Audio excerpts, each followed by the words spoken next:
Just before we get to our next guest, who could be, as they would say back in the day, the bomb, I wanted to talk about a bomb because I found this absolutely captivating. And maybe I overthink these things, but quite frequently, there are still squads. The Second World War ended in 1945, and particularly in England and in parts of Germany that were very heavily bombarded from the air, they continue to find explosives that have not gone off. And so they continue to have crews who daily risk their lives to go in and detonate these.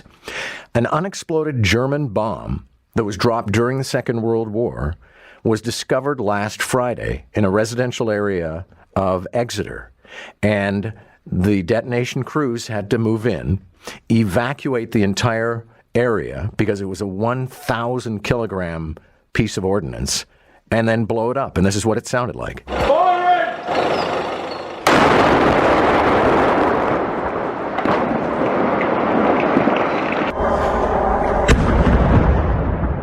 The controlled detonation left a crater the size of a double-decker bus.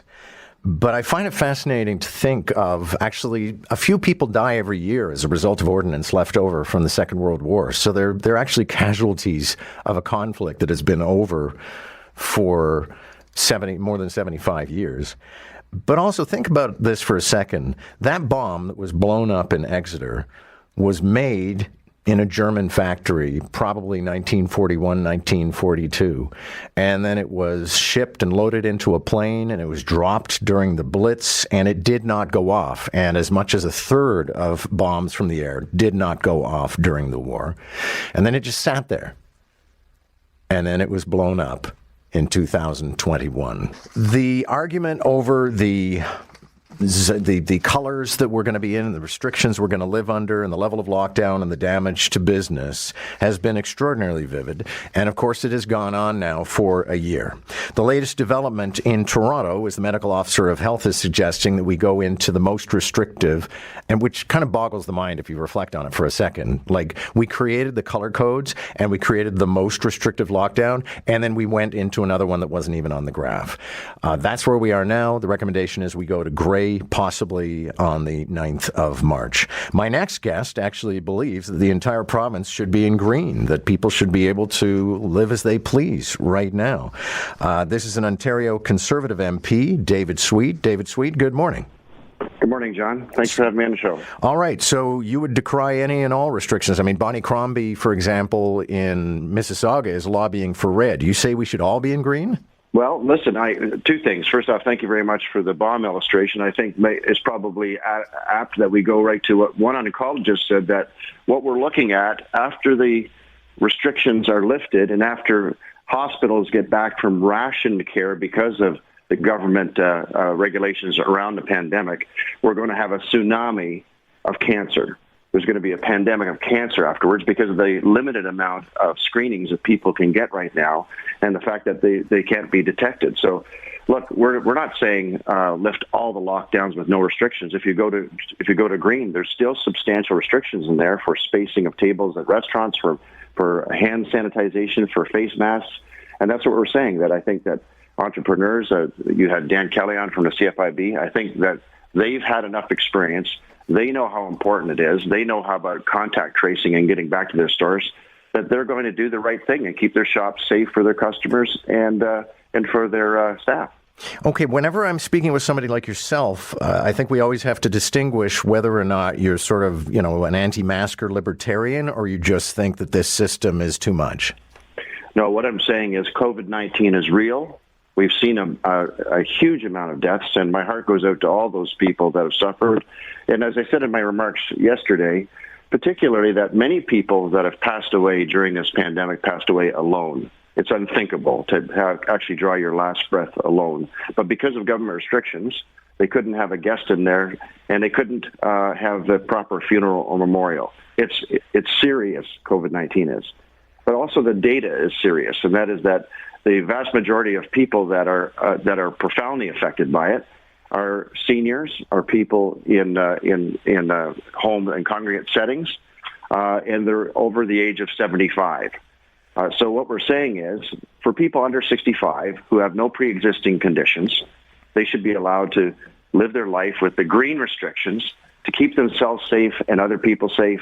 And government resources should be placed upon the most appropriate way to protect people, and that is in long-term care facilities, congregate settings, and those with pre-existing conditions.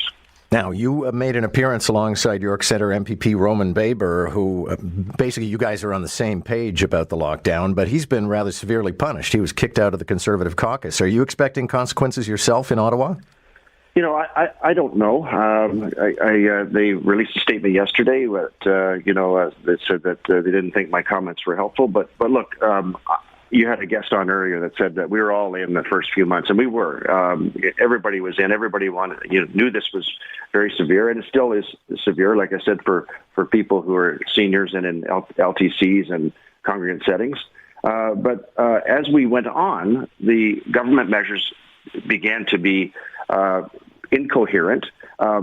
Almost all transparency left. I don't know if you remember, but back in April, last April, the health minister was brave enough to come in and say, yes, we realize because of the restrictions that we actually know just in the cardiac area that 35 deaths happened. And I don't know what happened, but that was the end of transparency. We don't know right now what's happening with diabetics who can't get care, cardiac care, cancer screenings. And like I said, this one oncologist saying there's going to be a tsunami afterwards of cancer. These are things like physical, psychological, sociological, and economic that need to be part of the decision about how we manage the pandemic. And of course, I mentioned that there might be repercussions for you, but you're not planning on running again. So I guess you're kind of scot-free. There's you won't have to pay for this. Well, look, it wasn't an easy decision ever to do this, and it's since last August. I can tell you I've read more virology and epidemiological papers than I ever thought I ever would, and I've listened to more experts and, of course, a whole swath of constituents, and it was just a conviction that I felt that something had to be said, and I also listened to Mr. Baber as well for 2 months to make sure that he had his research appropriately done, and we just feel that, look, let's get the green. Let's let kids play hockey. Let's let the OHL play, who are have very minimal risk. Let's let people have picnics outside and where there's little to no transmission, and let's let our entrepreneurs do what's right. Keep their facilities safe. Look, you've heard it before on your show, I know. Costco and Walmart are plowing thousands of people through. I think the entrepreneur at the corner that has a small shop can limit his shop to 3 people at a time and wearing masks and make sure they clean everything. And they would be very happy to be able to pay their own rent. Thank you, sir. Thank you, John. David Sweet is an MP. He represents Flamborough-Glanbrook in the Hamilton area. And I look at my text board and I see this guy has no clue. Next message, this guy sees the big picture. Well, and I come back to some of the small businesses in my neighborhood. I continue, the grocery store, Longo's, where I get a lot of the groceries, they have a section now where they have gift cards. And so having gone through various occasions in the last couple of months where I wanted a gift card, I could have picked it up there. I was already there. And by the way, there's a liquor store across the lobby.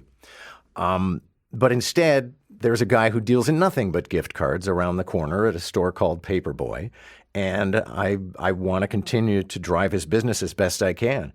And what I do is I go to the door where he opens the door and he's got this ribbon across it like it's a nightclub. And you tell him what you're looking for. And he goes away and he comes back with like 10 cards and you go through them. That is no way to run a business.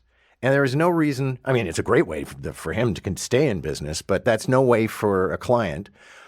So the fact, as the MP was just saying, that I could go in that store and maybe there would only be the one guy who works there and one other client and we'd all wear masks and we'd avoid each other, at least he could be doing business.